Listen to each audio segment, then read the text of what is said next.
नमस्कार पिले माने सोशियोलॉजी रो सेकंड क्लास प्रथम चैप्टर रो सेकंड क्लास को तुमको बहुत स्वागत। ए क्लास रे हम डिस्कशन करछे प्रकृति सोशियोलॉजी रो प्रकृति पिले कोन प्रकृति माने कोन इंग्लिश रे कहंती nature of sociology nature nature माने गोटे प्रकृति जेंते सब सब्जेक्ट रो प्रकृति थाए आमे जेंते राजनीति विज्ञान पढ़ला बेले पढ़िथिले हिस्ट्री रो मध्ये पढ़िथिले कि प्रकृति तार मीनिंग कोन होची से प्रकृति कोन यार माने यार नेचर कौन प्रकृति कौन जो तुम सर्ट लंग क्वेश्चन पढ़ कौन पढ़े सर्ट क्वेश्चन पड़ोनी प्रकृतिटा कौन सर्ट क्वेश्चन पड़ोनी यहाँ पड़ो लंग क्वेश्चन पड़ो तार प्रकृति कौन डिफाइन कर ओके प्रकृति जो क्वेश्चन पड़ो तार प्रकृति गोटे लिख आंसर कर कौन कर ना ये मीनिंग गोटे लाइन लिख डेफिनेशन गोटे कि जोटे लिख प्रकृति लिख ओके प्रकृति गोटे गोटे पॉइंट करके जो पॉइंट अच्छे शब्द गोटे गोटे करके डिस्कसन करवा तेरे से कौन नेचर ऑफ सोशियोलॉजी भितर आमर अच्छी प्रकृति भितर कौन कौन गोटे गोटे देखिए कौन ना देख ये पिले मन रखा तुम जो क्लास गुरा आवेलेबल होची से क्लासटा बोथ दी प्रकार स्टूडेंट जो मैंने ओडिया मीडियम रे दौच से लगी मेजर स्टूडेंट ओडिया दौरान आउ अल्प पिला अच्छा जो मैंने इंग्लिश मीडियम रे दौरान तेणु इंग्लिश मीडियम रे जो दौच से लगी प्लस ओडिया दौच से लगी दीटा को कंबाइन करके तुमको बुझा जाऊँगी तो से देख पॉइंट गुराक प्रथम ओडिया लिखाई ता तले इंग्लिश रे भी लिखाई तुम जो मैंने इंग्लिश रे दौच से कौन कर इंग्लिश लाइन टाक पॉइंट इंग्लिश रे पॉइंट टाक नोट कर जो मैंने ओडिया दौच से ओडिया टाक लोड कर आ बुझेला बेले मुझे दीटाक सहित को बुझाऊँ ओडिया प्लस इंग्लिश दीटा को बुझाऊँ से पॉइंट बाय कर प्लस सर्ट नोट जो सर्ट नोट टाइम आसो एग्जाम जस्ट पूर्व से इंग्लिश मान लगी सेपरेट ओडिया मान लगी सेपरेट सर्ट नोट प्रोवाइड कर दि जाए ओके बर्तमान जी आरंभ करा कौन ना समाज विज्ञान प्रकृति गोटे समाज विज्ञान प्रकृति फास्ट पॉइंट कौन हो पिले समाज विज्ञान एक सामाजिक विज्ञान अटे sociology is A social science how sociology is A social science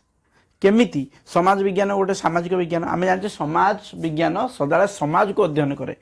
जेहेतु समाज को अध्ययन करे तेणु ये सामाजिक विज्ञान एक अंश सामाजिक अन्य सामाजिक विज्ञान भली कौन अन्य सामाजिक विज्ञान भली आमर जमी राजनीति विज्ञान हो कि इतिहास हो कि इकोनोमिक्स हो कि जेकोसी अलग विज्ञान हो ता सहित सोशियोलॉजी एक सामाजिक विज्ञान ता भीतर जेहेतु ये सामाजिक अध्ययन कर ना ही समाज विज्ञान मान भितर कौन सोशल साइंस सामाजिक समाजटा ही सामाजिक कर आखि बुझी करार नहीं समाज विज्ञान सोशल साइंस को अध्ययन करे ओके तापर सेकेंड पॉइंट जा पे सेकेंड पॉइंट कौन ना समाज विज्ञान एक साधारण विज्ञान एक स्वतंत्र विज्ञान नुह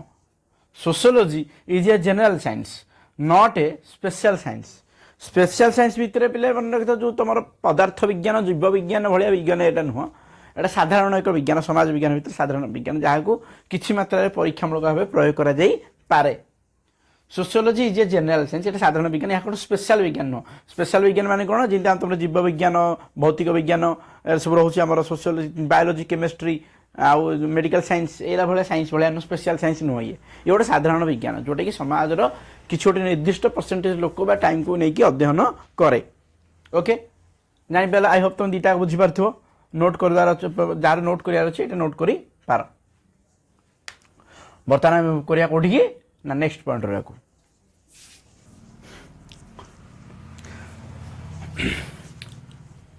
look my dear students next point बता देखिए समाज विज्ञान एक तात्विक विज्ञान तात्विक विज्ञान यह प्रयोगात्मक नुहे sociology is a pure science not applied ता माने कौन बिले यह एक तात्विक कौन ना तत्व विशेष मन रखिथ सोशियोलॉजीटा गोटे तत्व विषय या नहीं तुम परीक्षा कौन धरा जो सोशियोलॉजी अध्ययन कर समाज में गंडगोल हेले समाज में जदि ठीक ठाक लोक भितर कौन इक्वालिटी रही चिंताधारा सामान समानता किसी रही ताले हुए तो यह भविष्य में कौन गोटे दंगा माने परिस्थिति को सृष्टि करे यहाँ कम करम जा दंगा करदेवा कि तो यहाँ प्रयोग करवा उचित नुह सब जिन सोशियोलॉजीटा प्रयोग हो पारे यह केवल थियोरिटिकल बेसिस तत्व बेसिस तुम लेखिकी गोटे भल गोटे मंद तुम केवल आइडेंटिफाई कर ओके जमी साइंस नेचुरल साइंस जमी नहीं पानी को भांगीदे जमी H2O ये जो बाहर चीज जो नहीं भांगीदे लाइब्रेरी जो जो जगह भांगिले भी चल से ही बाहर H2O पानी संकेत H2O मैंने हाइड्रोजन ऑक्सीजन बाहर यहाँ कि नहीं सब जगह कौन हो प्रयोग कर हम ना ओके हेल्ला कहुए समाज विज्ञान एक तात्विक विज्ञान जोटा कि प्योरली साइंस जोटा तत्व पर बेस कर प्रयोगात्मक नुह कौन आपको नहीं कौन जगह आप्लाय करहब ना या केवल भल मंद विशेष केवल चिंताधारा केवल विचार करहब ओके तापर यह एक स्पष्ट विज्ञान यह माने कौन बा समाज विज्ञान एक स्पष्ट विज्ञान माने कौन यह एक नेचुरल साइंस पिले एक नेचुरल साइंस माने कौन यह कौन मनीष तैयारी यहाँ ओबियसली सोशियोलोजीटा को तुम गोटे व्यक्ति फास्ट आगे सब्जेक्ट हिसाब तैयारी कला किंतु ताको सब्जेक्ट हिसाब तैयारी करा पूर्व कौन समाज विज्ञान को अध्ययन करा ना आंसिएंट टाइम कौन समाज थिला समाज अच्छी मैंने समाज विज्ञान ऑटोमेटिक अच्छी ताको खाली आम पढ़ु नथिले बा जानु नथिले किंतु से आगुरी थिला तेणु या कहुए नेचुरल साइंस एक स्पष्ट विज्ञान बा नेचुरल साइंस या आगुरी मध्य मनीष पूर्व भी मध्य कौन मनीष समाज जेबेठु जोटे है सेबेठु यहाँ अच्छी सोशियोलोजीटा केवल आम पढ़ु नथिले तापर आसे कौन यह एक प्रज्ञ सिद्ध और अनुभव सिद्ध विज्ञान यह माने कौन sociology it is A both sociology is both rational and empirical science rational empirical माने रैशनल माने कौन प्रज्ञ सिद्ध बा युक्तियुक्त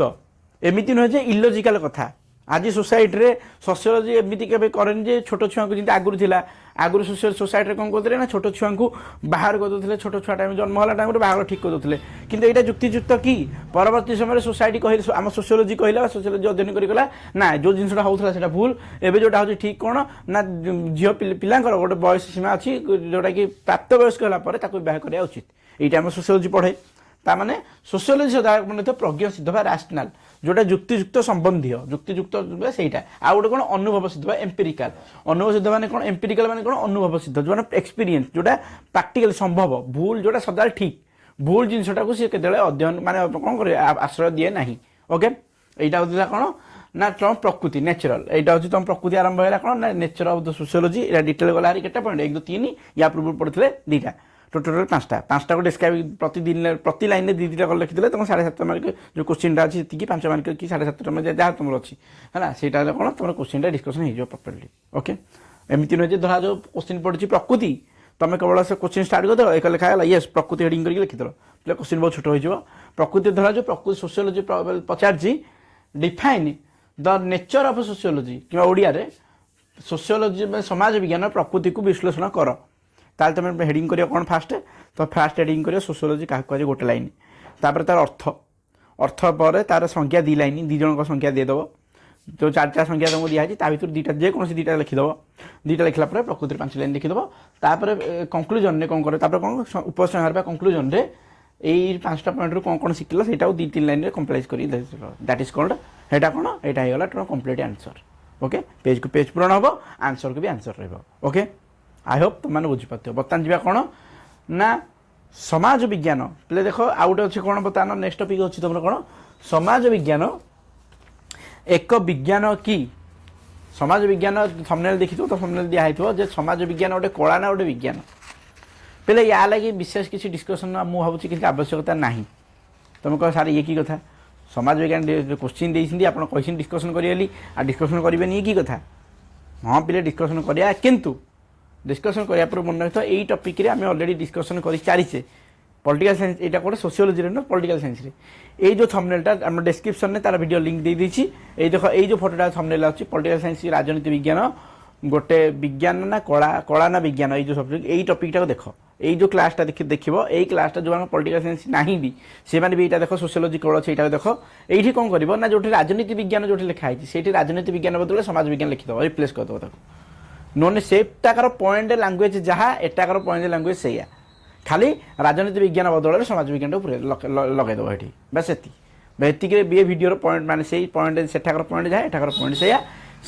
जहाँ लिखे भी से लिख खाली रिप्लेस करदेव पॉलिटिकल साइंस को सोशियोलोजी ओके डिस्क्रिप्शन में वीडियो लिंकटा दे देछि समझ देखीदेव आई होप तुमको वीडियो ये पसंद आछि नेक्स्ट क्लास में भेट हवा कौन ना आगू आगू केमती बढ़िया बढ़िया ओके जो मैंने तुमने जापर तुम वीडियो वीडियो तुमने कौन निजक हेल्प हो तुम बुझियारे ताहले लाज कर पिले वीडियो को कौन कर सब्सक्राइब कर लाइक कर एवं तुम सांग मान सहित जो मैंने से पाठ सब बुझीपार ना से सहित वीडियो शेयर कर ये सार डाउट क्लियर कर ओके कॉलेज तुम डाउट क्लियर कर ना ये मुझे बुझीपारनी कारण कॉलेज तो अधा तुम गवर्नमेंट कौन अच्छे अधा गवर्नमेंट तुम हूँ रिजर्वेशन टीचर जो मानकर निजर भी क्वालिफिकेशन हमार माने क्वालिफाई कर औकात नहीं କିନ୍ତୁ ସେମାନଙ୍କୁ କ'ଣ କୁହାଯାଉଛି ନା ଚାକିରି ଦିଆହେଉଛି ରିଜର୍ଭେସନ୍ ବେସିସ୍ରେ। ରିଜର୍ଭେସନ୍ ବେସିସ୍ରେ ଯେ ଚାକିରି କରାହେଉଛି ତୁମେ ଭାବିପାରୁଛ ମାନେ ରିସେଣ୍ଟଲି LTRରେ ଯେଉଁ ପୋଷ୍ଟିଂ ହେଲା ତୁମ ହାଇସ୍କୁଲରେ ବି ପୋଷ୍ଟିଂ ହେଇଥିଲା ତୁମର ST କ୍ୟାଟାଗୋରୀର କ୍ୟାଣ୍ଡିଡେଟ୍କୁ ଯାଇଛି 0.61%।